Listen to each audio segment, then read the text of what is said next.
Je suis avec Dougou Niolé Caleb, un jeune auteur de 22 ans qui est de la Côte d'Ivoire. Il est à Abidjan et il a sorti au Lys Bleu Édition une pièce de théâtre qui s'appelle La guerre des sages, qui traite de la transformation actuelle des sociétés africaines. Bonjour. Bonjour, monsieur. Donc, c'est bien ça. Vous dénoncez dans cette pièce de théâtre la transformation des sociétés africaines suite à un mauvais choix qu'aurait fait donc le peuple africain dans votre pièce. Et ce choix, donc, il est amené à le regretter. Effectivement, Et pourquoi est-ce qu'il le regrette? il le regrette parce que ce n'est peut-être pas ce qui était attendu.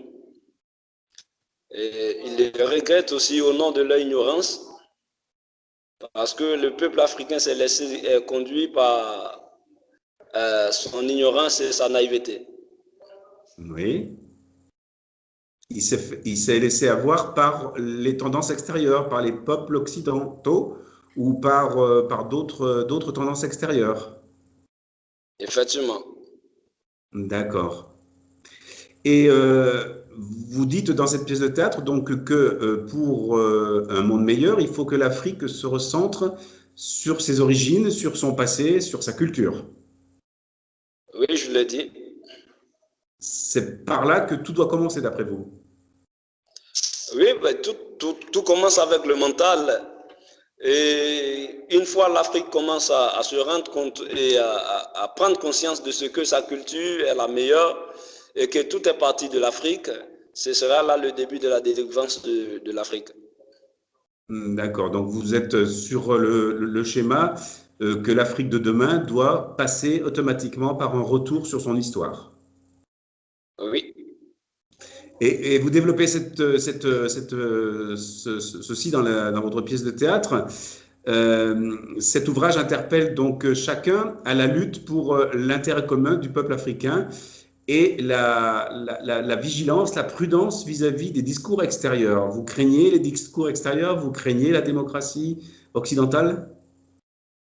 oui, je ne crains pas, je ne crains pas, seulement que je demande la vigilance parce que tout n'est pas de craindre, mais tout est d'analyser et retenir ce qui est bon.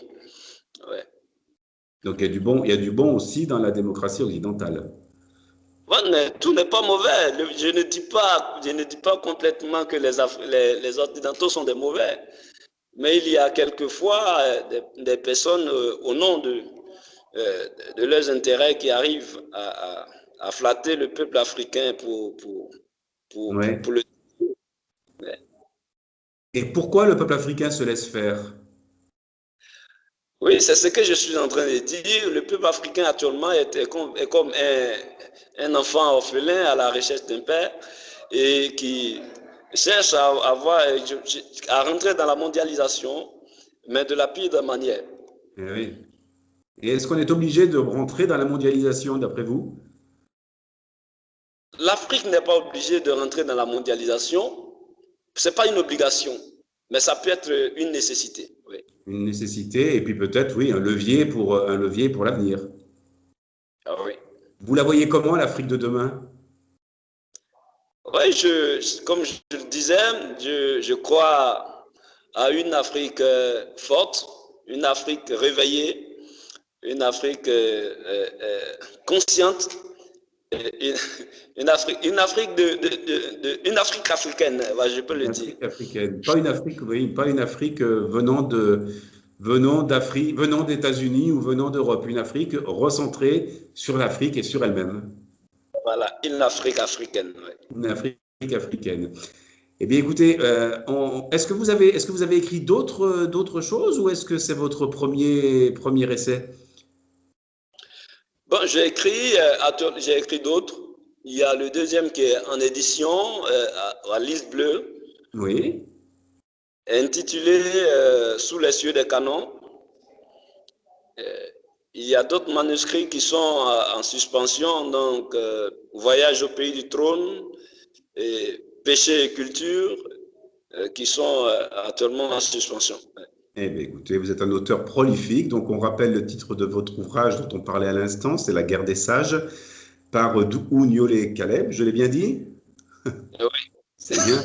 Et c'est sorti donc au Lys Bleu Édition et ça traite de l'Afrique. Si vous êtes passionné par ce continent, eh bien, lisez ce livre qui vous en apprendra plus sur l'Afrique d'aujourd'hui, l'Afrique d'hier et pourquoi pas l'Afrique de demain. Merci c'était un petit peu compliqué avec le décalage, bon, vous êtes loin, mais on y est arrivé. Donc, merci de votre patience et bonne chance pour la suite. Au revoir. Merci. Ouais.